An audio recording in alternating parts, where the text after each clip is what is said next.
Euzubillahimineşşeytanirracim. Bismillahirrahmanirrahim. Elhamdülillahi Rabbil alemin. Ve salatu ve selamu ala eşrefi halkı seyyidül enam. Muhammedur Resulullah sallallahu teala aleyhi ve sellem. Bismillahirrahmanirrahim. Subhaneke la ilme lena illa ma allamtena inneke entel aliyyul hakim. Subhaneke la fehme lena illa ma fehemtena inneke entel cevadul kerim. Rabbi şrah li sadri ve yessir li emri ve hlul ukdeten min lisani yefkahu kavli ve ufevvidu emri ilallah innallaha basirun bin ibad. So inshallah we are continuing with the first letter. We haven't finished the first letter yet. Inshallah we'll complete that. We were in the part, you might remember from last week, where Jannat and Jahannam are. Hell and heaven, where are they? And we covered that last week.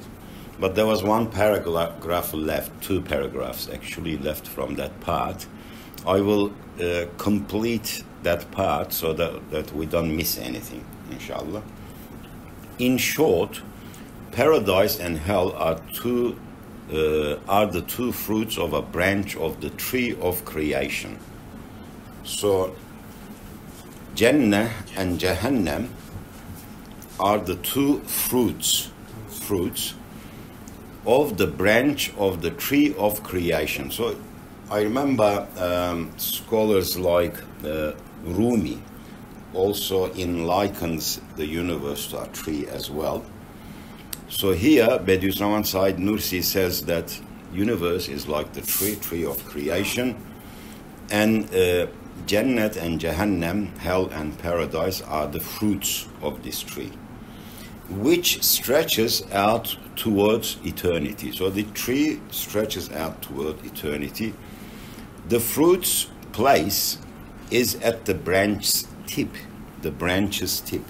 right at the end. That's where the fruits are usually. And they are the two results of the chain of the universe. So as you know, the universe consists of causalities, chain of causalities. Events happening one after another. In fact, when people try to define what time is, because we don't exactly know what time is, we cannot test it, we cannot experiment on it, we cannot see it, observe it scientifically, but we can measure it perfectly. That's the funny thing, time. So they, in a very simple way, they define time as events happening and the period that passes between those occurrences, those events. That's the way they define it. For some mysterious reasons, to science as well, time flows from one point to another, only one way, one direction. Well, as so far we know, that's all. And we also know that time is connected to space. Without space, without existence, there's no time. They are together. In fact, they say it's the fourth dimension of space. You have X, Y, Z dimensions, and the fourth is time. So they are connected. So as the universe, continues to expand, time continues to pass, events continues to occur, and this tree keeps on getting bigger and bigger, as he describes here, the tree of existence. Eventually it will give the fruits of Jahannam or Jannah. That's where it's heading towards. So, and the places of the results are the two sides of the chain. The base and the heavy are on its lower side of the tree, branches, the luminous and elevated on its upper side. So there's two sides of that tree. The lower side carries the heavy, burdensome, simple things, but the top side is carrying the luminous and the elevated. They are also two stores of the flood of events and immaterial produce of the earth or the universe. The store places vary according to its produce, the bad beneath and the good above. We see this with everything, isn't it? The bad things usually are at the bottom. The good stuff is always on the top. As for the pool's place, it is where the flood stops and gathers. That is the obscene and filthy below. All the filth is gathered at the bottom. The good and the pure pushes towards the up. They are also two places of manifestation, the one of beneficence and mercy, the other wrath and grandeur. This is all about the existence, the universe. That's where they end up as a fruit at the end. You know, depending on how we live our lives, we end up by either giving fruits of paradise or fruits of hell. You know, it involves all of us. All beings with intellect and free will either produce the fruit of hell or the fruit of heaven. But if you take, depending on which path a person takes, one path will take you to the beneficence and mercy of the manifestation of the names of Allah subhanahu wa ta'ala, and the other one will take you, the other path, to wrath and grandeur, majesty, his majesty, power. So places of manifestation may be anywhere. Ercan, stop doing that. He's drawing something on the screen.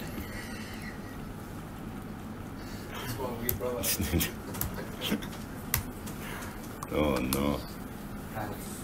Anyway. Okay. I don't know, I didn't have the time there. Anyway, I continue because it's being taped. So, places of manifestation may be anywhere. The all-merciful one of beauty, the all-compelling one of glory, situates his places of manifestation where he wishes. So Allah's names and attributes are manifested throughout existence, but He decides where and what name to manifest. Of course, depending on our behavior too.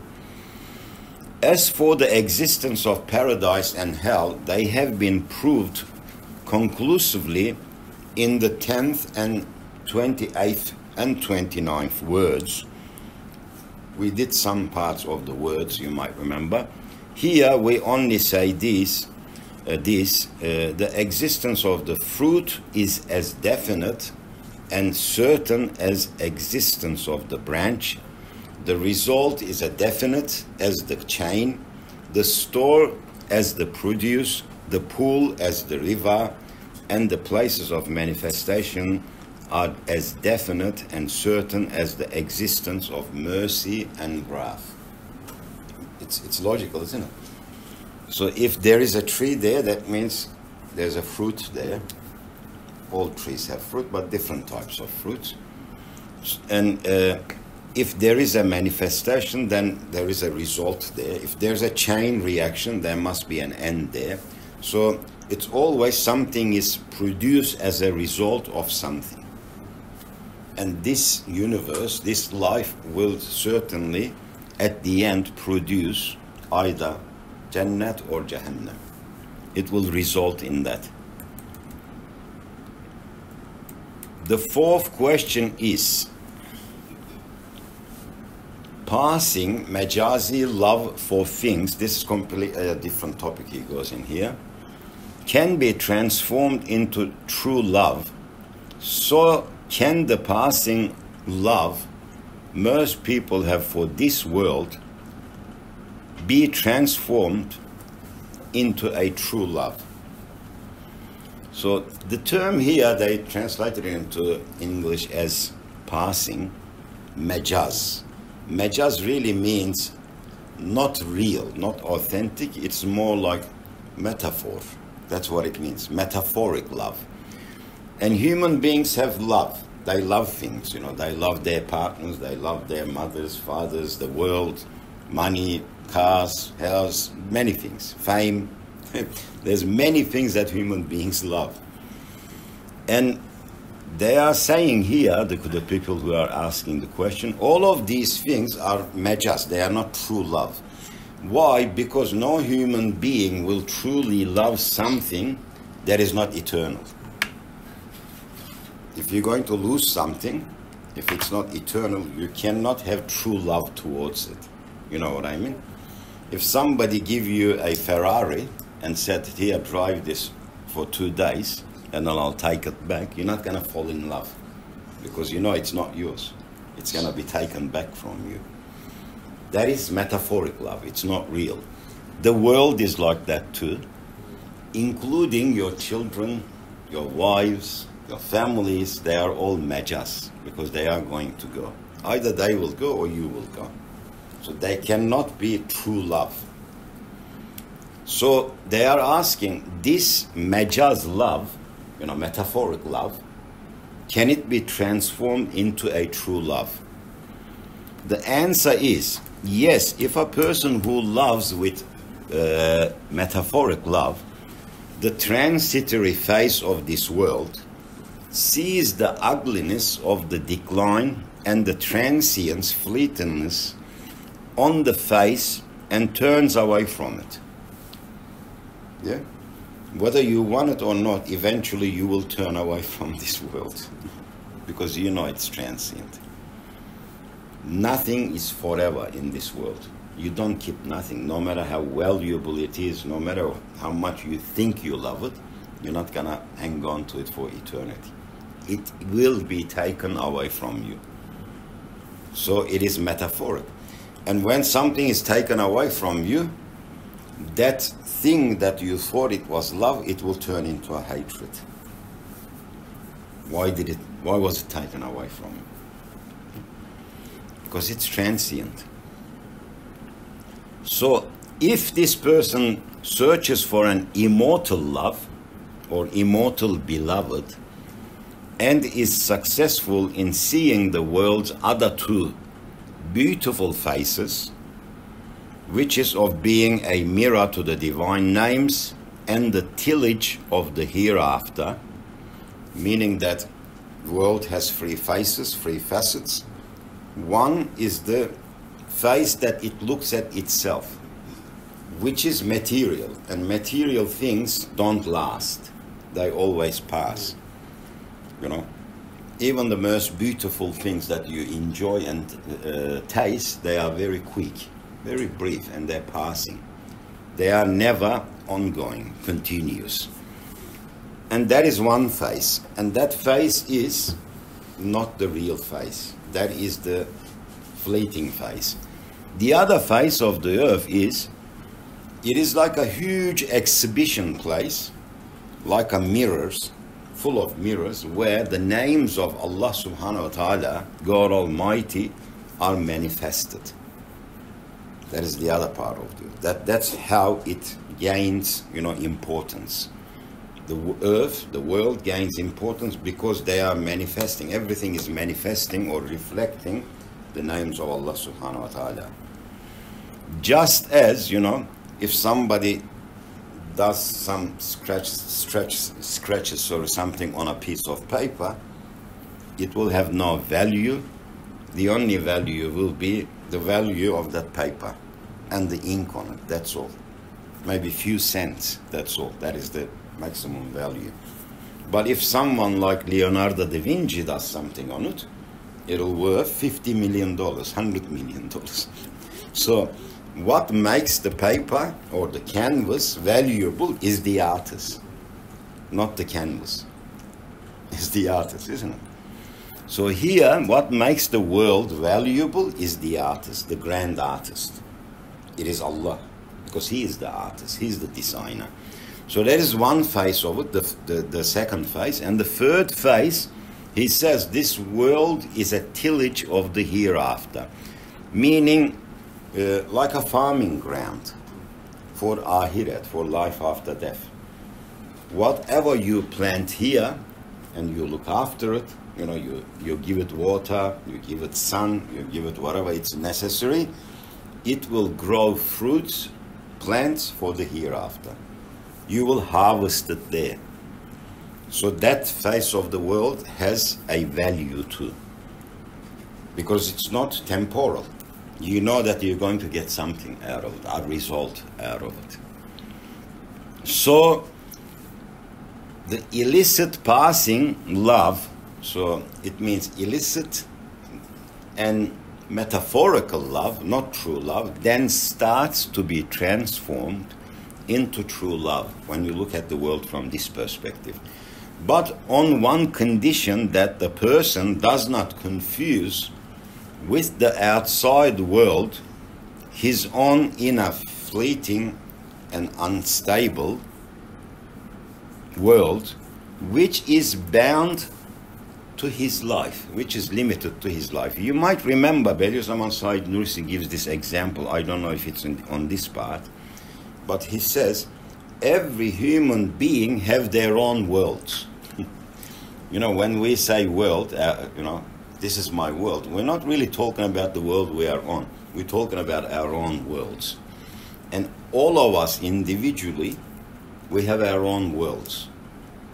And as I explained that many times, when we get up from this meeting here and we start, jumping in our cars, driving away from here, we are all taking our own individual world with us. All of us. So, in one sense, psychologically, we all individually think that the entire world revolves around us. Everything is based on us. All of us think like that. That is the reality. But he says, don't confuse the real world with your world. They are not the same thing. Because the earth that we stand on might be around. We don't know. Allahu Alam. Qiyamah might happen before that, but I'm just giving, the theoretical aspect of it. According to science, the earth still have maybe 4.5, 5 billion years of life left.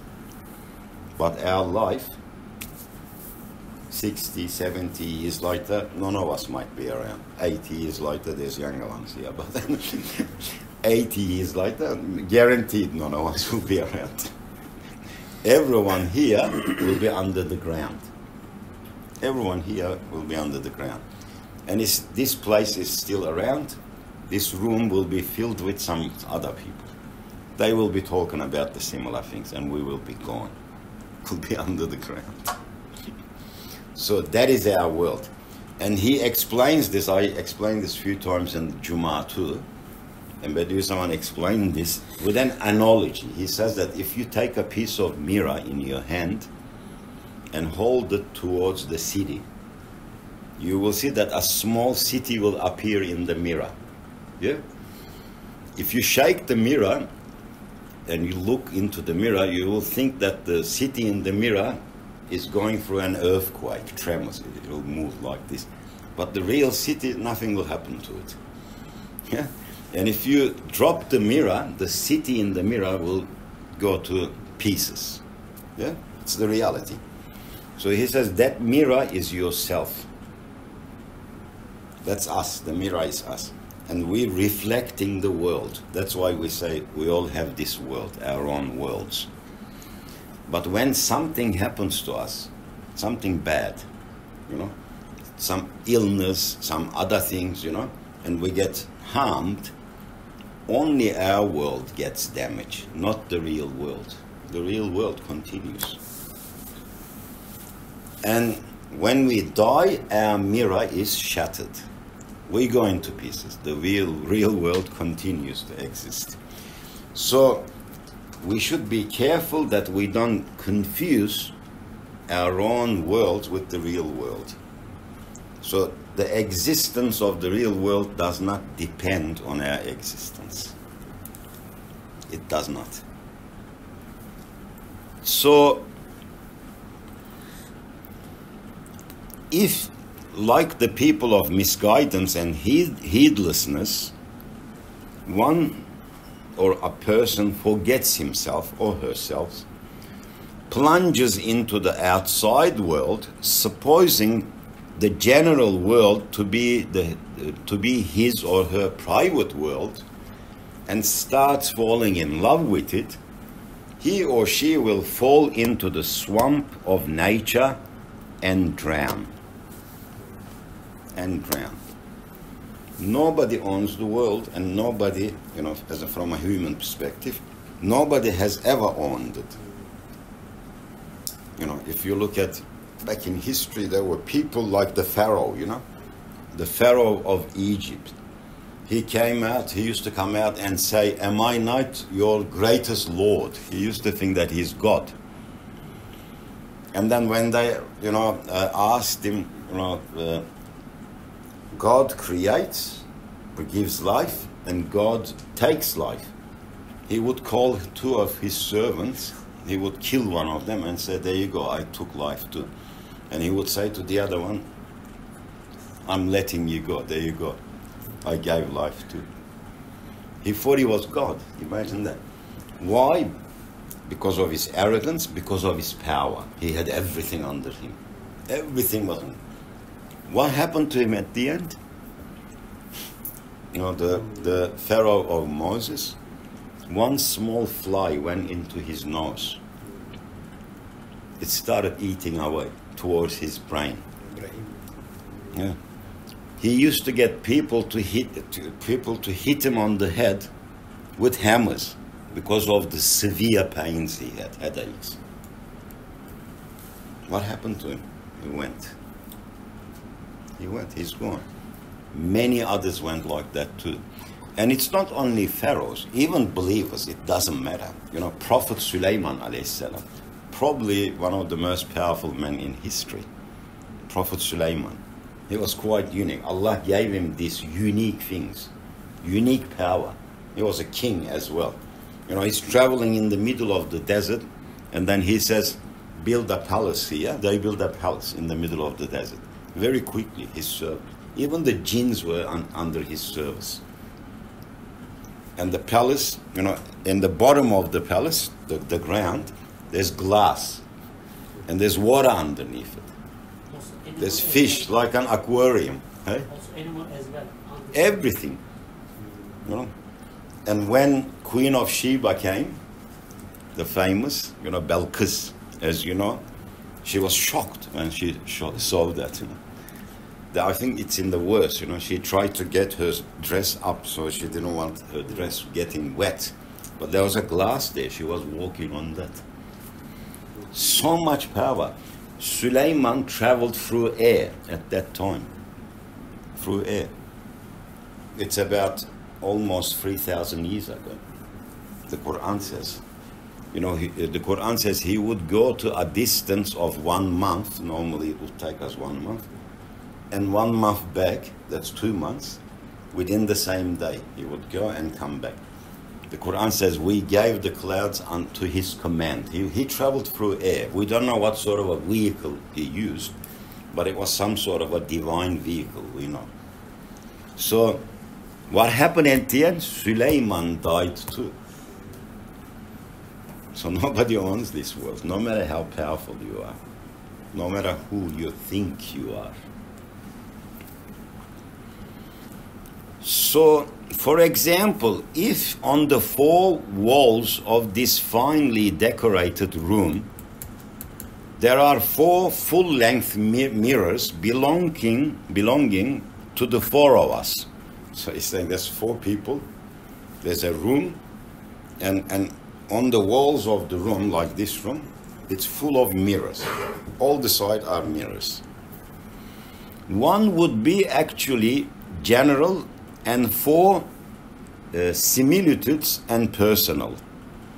Each of us would be able to change the shape and form and color of his personal room by means of his own mirror.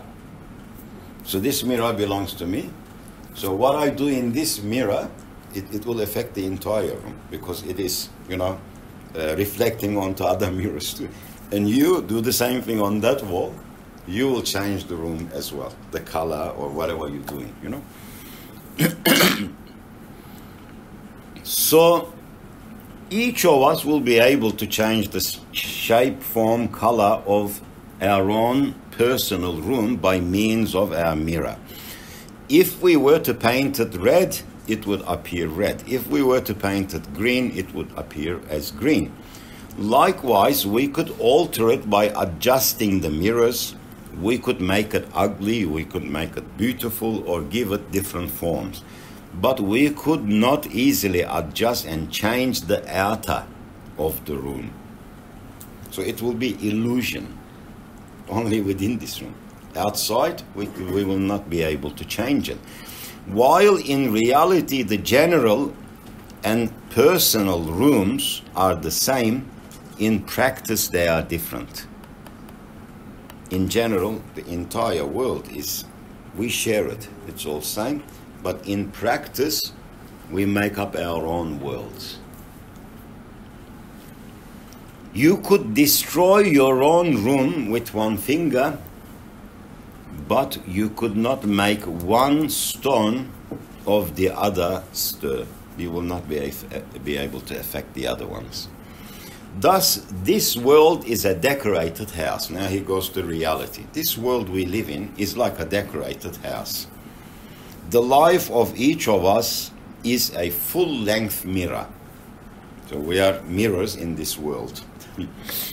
Each of us has a world from this world, but its support, center, and door is our own life. Indeed, that personal world of ours is a page, and our life is a pen. Many things that are written with it pass to the page of our actions. So this life that we have within this world is like a page. And our life, we use our own pens to write our own lives in there. Moreover, sorry, I jumped one. We love our world, but later we see that since it's constructed on our own life, like it is fleeting, transitory, and unstable, we perceive and understand this, and our love for it is directed to the beautiful impresses of the divine names, to which our personal love is the mirror and which it reflects. It switches from our own world to the manifestations of the names of Allah subhanahu wa ta'ala. So we can manifest His names. If we only focus our own mirror, it will eventually, as I said, fall, break, and shatter.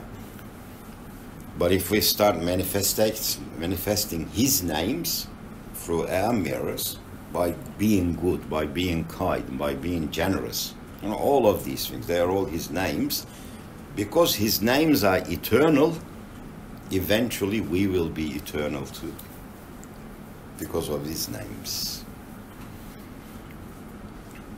So, moreover, if we are aware that our personal world, which is temporary, seed bed for the hereafter and paradise, and if we direct our feelings for it like intense desire, love, and greed towards the benefits of the hereafter, which are its results, fruits, and shoots, then that metaphoric love is transformed into true love, because we are directing it to the right place. We love the eternal, we love the eternal so that we can be eternal too. If we love the fleeting things, we should know that we are fleeting too. Otherwise, manifesting the meaning of the verse, the Quran says, those who forget God, Allah subhanahu wa ta'ala, and He made them forget their own souls. Such are the rebellious transgressors. If you forget Allah, He will make you forget yourself. A person will forget himself, not think of life's fleeting nature, suppose his personal unstable world to be constant and continuous, like the general world, like the real world out there, and imagine himself to be undying, he will fix himself on the world and embrace it with intense emotions. Because you don't want to leave the world. Especially if you're like a celebrity and you have a lot of money, wealth, and all of these things, you will grab onto the world with your both hands very strong. You don't want to leave it. It's the reality. But because of this, connection with intense emotions to the world, he will drown in it and eventually depart. Some scholars say, they make this analogy, they say this world is like a very young bride, a beautiful girl, dressed up in her wedding gear, and she winks at everybody, all the people, but she has never married anyone. The world resembles that. Because you go after this world, one day, you will never get what you want in this world, I can tell you that, because you will never be satisfied. If you have a target, objective, even if you achieve that, then you're going to fix your eyes onto something else.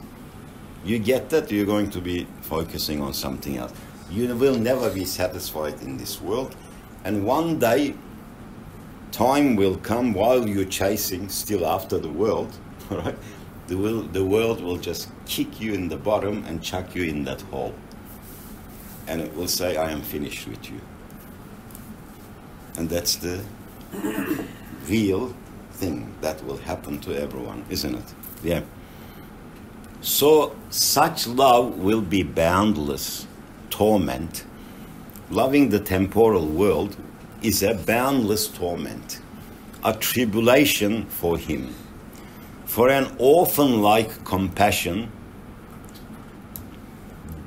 despairing softness of the heart will be born of that love.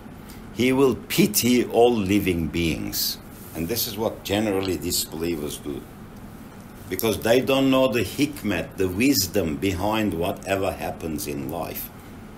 They will they will see the world is a very dark place. People coming in this world, some of them are suffering and then dying, same thing happening to animals, It is all dark and gloomy.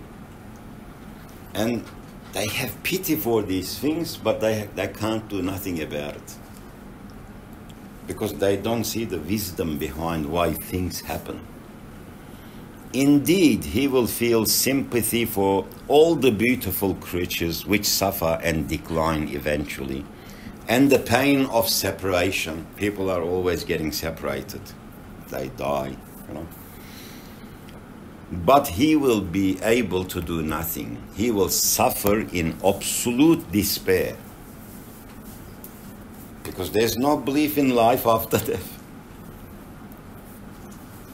He thinks everything that, demise goes to demise. Everything that dies is gone forever. They will never reunite again. It's horrific. And that will give a person more suffering, psychological suffering as well.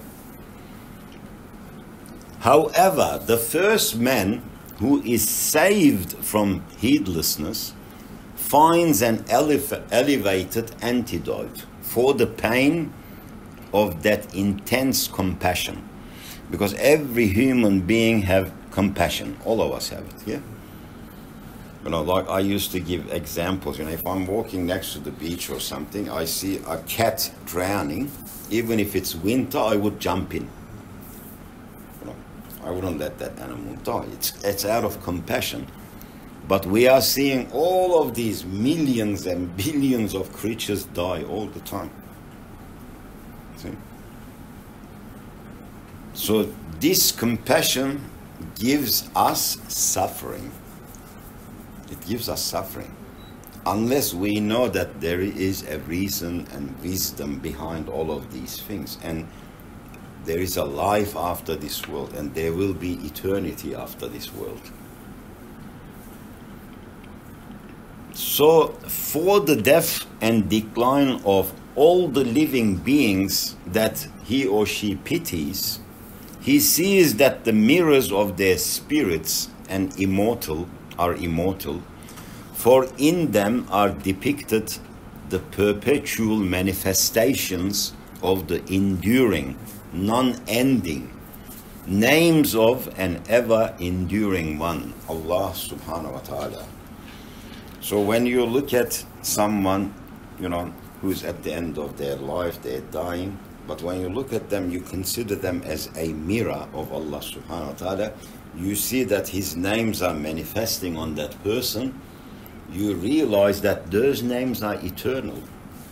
So in a real sense, that person is not going into non-existence, because those names will continue to manifest in the life after. So he also sees behind all beautiful creatures which are subject to death and transience and impress, are making beautiful and art, adornment, bestowal and illuminating that are permanent and that make perceived transcendent beauty a sacred loveliness. This passing beauty then turns into sacred loveliness, because we know the cause of that beauty. Once we know the artist. So he sees the death and transience, he sees the death and the fleetingness of this world or creatures to be just a renewal. It is not death and gone for eternity, it is a renewal. The purpose of which is to increase the beauty, refresh the pleasure, and exhibit the art, and this augments his pleasure, increases his pleasure, because he says, well, this is not really going into non-existence, but the beauty will increase because it's becoming eternal. And this augments the person's pleasure, the ardor, and his wonder. The eternal one, Allah is the eternal one. Ya Baki Hu Al Baki. Said Nursi, the hero, this one. Yes. Inshallah, I'll stop there because it's almost Maghrib time. Thank you everyone for your attendance as well. Because Maghrib time has come, we're cutting it a little bit shorter than usual. We're doing the sohbats about 40 minutes, inshallah. Take care everyone online as well. Look after yourselves. And we'll see you all next week, inshallah. Assalamu alaikum wa rahmatullahi wa barakatuh.